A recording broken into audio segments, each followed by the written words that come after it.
Welcome to the 42nd Annual Sun and Fun International Convention and Fly-In here at Lakeland Linder Regional Airport. I'm Ben Coleman, one of your hosts here at Florida Aviation Network, and this is viewed on www.floridaaviationnetwork.com. And we are a group of volunteers. Even Dave Roberts standing, he volunteers from time to time.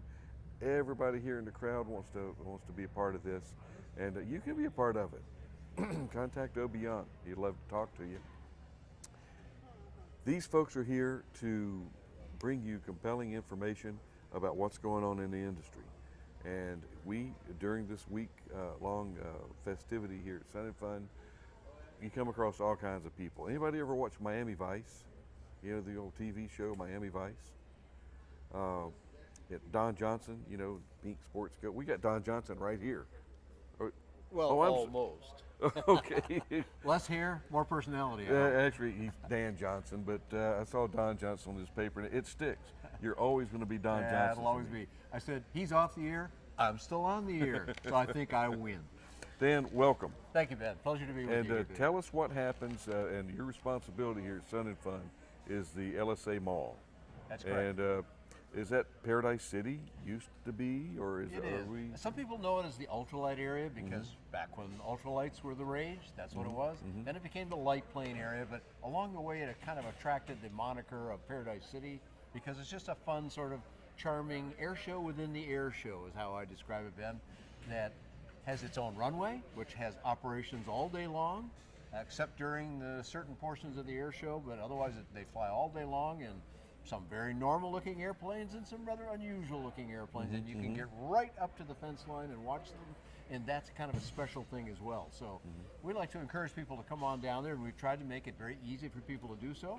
There's a couple of little 6-seater golf carts running around all day, giving people free rides to and from Paradise City. So that makes it easy on those that maybe aren't quite so fast on their feet anymore, and also those that just want to find out where it's at and get on down there and have a look at those interesting flying machines. Tell us what type of events you have going on down there. I heard a vicious rumor, this is just vicious, that you actually had a debate series down there where you had manufacturers put side by side, throwing bad information about their designs, their products, and talking about their personality, their hairstyle, and is that true? Well, we're kind of goofing on the presidential debates, but we're a lot more informative, I think. We're a lot less contentious, and we have more fun. So maybe those guys need to come down and look at ours, because I think we're doing it better. Anyway, what we're doing down there with the great debate series at Paradise City, we've done 3 of them so far. The first day we had an engine debate, and I'll come back to putting them side by side. We had an engine debate with 4 top engine producers, Continental Motors, and they now own the Titan engine that's being used on a larger and larger number of kit aircraft. We had Rotax, which dominates the LSA space worldwide. We had UL Power, which is a very compelling kit engine manufacturer. And we had Jabiru that makes engines in Australia and sells them all over the world. They were on day 1. Day 2, we had 4 top aviation writers sit up on the stage and tell us what they thought about the future of light aviation. We had Ben Sclair, who does the local Sun and Fun Today right here, also publishes GA News, which is very popular.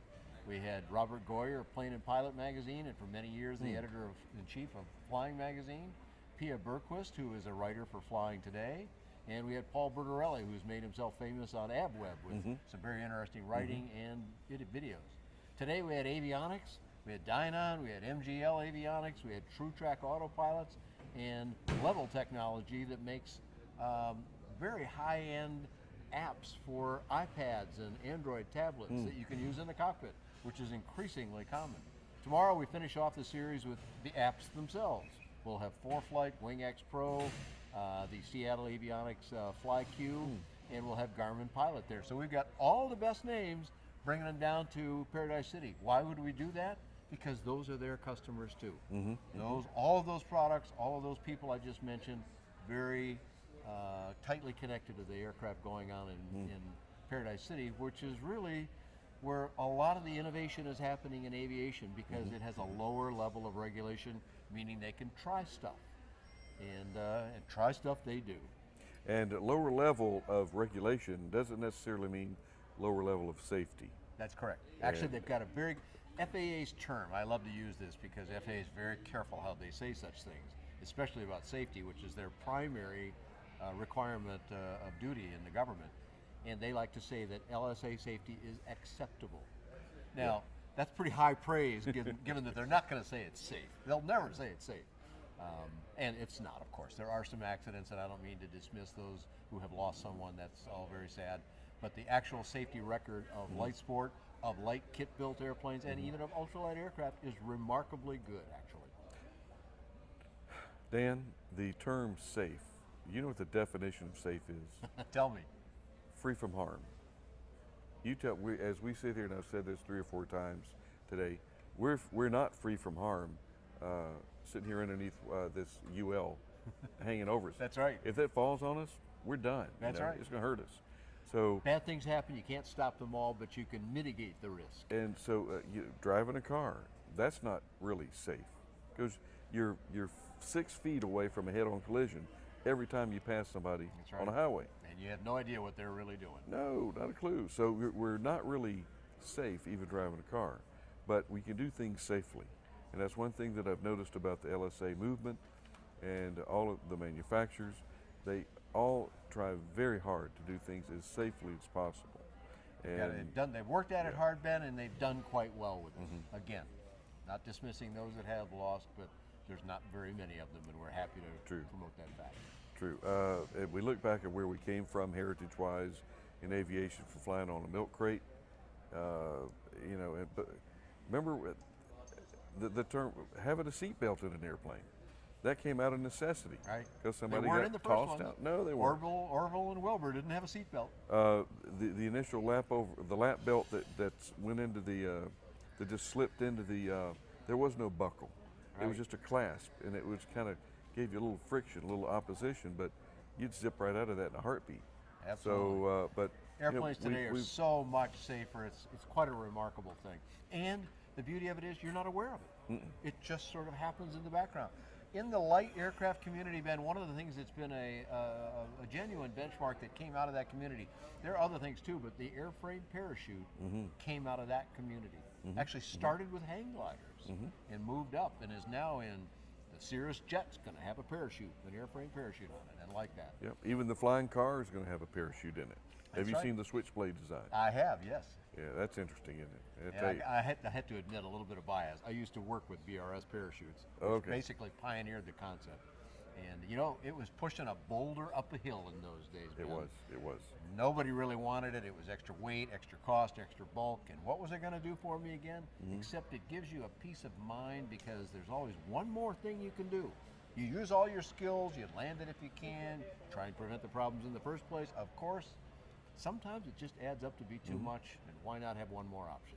Well, and you just mentioned the word I was going to bring up, and as a pilot, you always keep your options of open and available. You always have an option.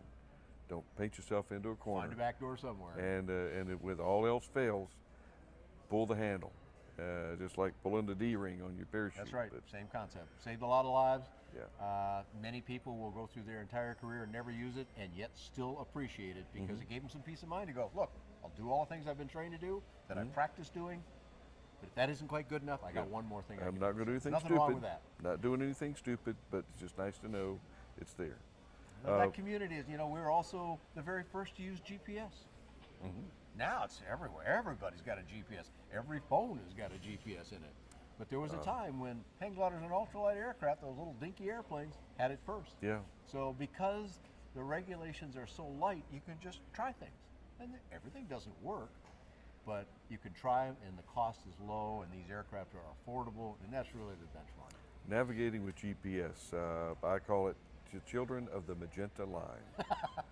Because, you throw them a VOR with a CDI and start talking about radials, and what was that again? So I got a great story right along that line, Ben. I was reading an article. It was a very well-written article by not an aviation writer, but clearly someone with talent. He had learned how to fly in a Cirrus, which has got a loaded digital panel and all the bells and whistles you could ever want. He decided he needed to go back and find out how it had been done. So he found an instructor and went up in an older 172 with Steam bearing gauges. selectors and all that other stuff. And the instructor was telling him, he said, well, okay, I understand. I pull in that radio and that radio, but how do I know exactly where I am? And the guy says, well, you just have to visualize it. And the writer, this is the part I love. He says, visualize it? Visualize it? You mean in my head? Just follow that thing on the panel and do what it does? I think he really hit the nail on the head with that. Yeah, situational awareness is something that if it's not on the panel, they aren't aware of it, and it's getting tighter and tighter and tighter. ADSB, in and out. Yep. 2020, every one of the airplanes, and LSA. I really haven't stopped to think about what impact that's going to have on the LSA market. Almost none, because you're out of Class almost B all of them airspace. already have it. That's true. In and out. Yeah. Now, today. Yeah. I've flown in half a dozen light sport aircraft just in the last 6 months. All of them had that equipment. They're done for 2020 well ahead of time. Again, because it's lower cost. Yeah. You don't have to meet all the same requirements, and the stuff works the same whether it's certified or not, because it's built to that certified system. Mm-hmm. And it just amazes me what we're doing with this industry, and at some point we're going to have to scale it back to make it affordable. Well, there's already work in that direction. And again, the LSA community has led that, Ben. We meet a set of standards. We don't meet government regulation. We meet a set of standards that are created with the help of a body called ASTM. It's not done by them, it's done by industry experts, people like me who volunteer their time and go and write these standards out. FAA has to approve them, and FAA has one vote on how those go, but it's industry that made them up. That's what's allowed this to go all over the world. One set of standards worldwide. But that work done by a committee called F37 is just a number, but there's another one with a number called F44, and they're the folks that are writing the same set of standards that will be applied to Part 23 aircraft in the very near future, next 2-3 years or so, I would guess. That system will happen. That should help bring somebody said in one of our debates I told you about, it may not bring the cost of an airplane down, but it will keep it from going up further and further, because the cost of getting this equipment into the airplane, or of the airplane itself, should get a lot less expensive and maybe be better, because you have so many different people contributing to it, not just one group in FAA. That's true, and the FAA they've done a good job I'm going to say up to this point, but things are changing, and there's a set of standards, and we need to maintain those standards to maintain a certain level of safety.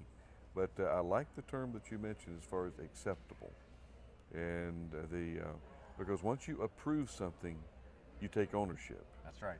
And they don't want to really want to do that. No, and you know what? We don't want them to either. No. We gripe about FAA now and again.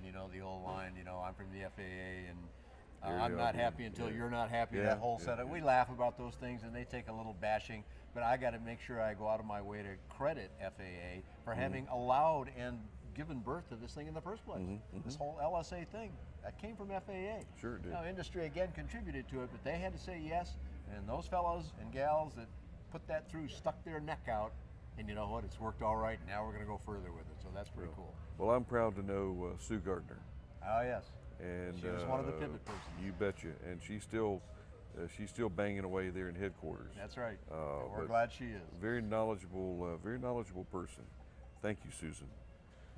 She did well, and our whole team, Scott Sedgwick, and there was a whole group of them. But Sue Gardner led the parade and did a fine job of it, and obviously did pretty well at that. Did well. And I know that people complain about the price, and we just hit on the price. But if they're expensive now, but if it doesn't go up like you said, and everything else, you make more money, and the industry, the financial industry, if relatively speaking, they'll become more and more affordable. That's right. Because we'll have more and more finances to buy them. That's right. And with more choices, you have more opportunities for companies to come in, like some of our LSA companies. You can go down there to Paradise City today and buy a brand new, fully built, FAA accepted, not certified, because they're never certified. But all of those other good qualities, ready to fly, good engine, good instruments, everything, for as little as $50,000. That's ready to fly, brand new. Now they go up as high as a couple $100,000. Sure. If you want to get into a carbon fiber speedster with a full digital panel and every bell and whistle you can imagine. Yes, you can spend more money, but you can get into a fine little airplane for as little as $50,000 or even less, amazingly. Take me low and slow. Low and slow, Dan. You know, most of us, I've asked a lot of pilots, if you're not doing work, if you're not flying for business, so therefore not airline, not military, most of the rest of the time, one of the things we all enjoy as pilots the most is the view. See the planet from up here, look down at everything down there. Our little guys will do that just as well as any other airplane. Look at that little house. That's like right. that. All those little ants down there. Dan, thank you for joining us here for having me. and peeling yourself away from the mall. And I know you need to get back there, and we're going to jump out of this interview and go right into another one. All right, we 'Cause that's appreciate what- the work you do here at the Florida Aviation Network. Thank you for having us on. That's what we do. All Thanks, right. Dan. You Again, bet. My see pleasure. you. And that's going to handle another interview here with us on the Florida Aviation Network from Sun and Fun. And thank you so much for joining us, and we'll see you next interview.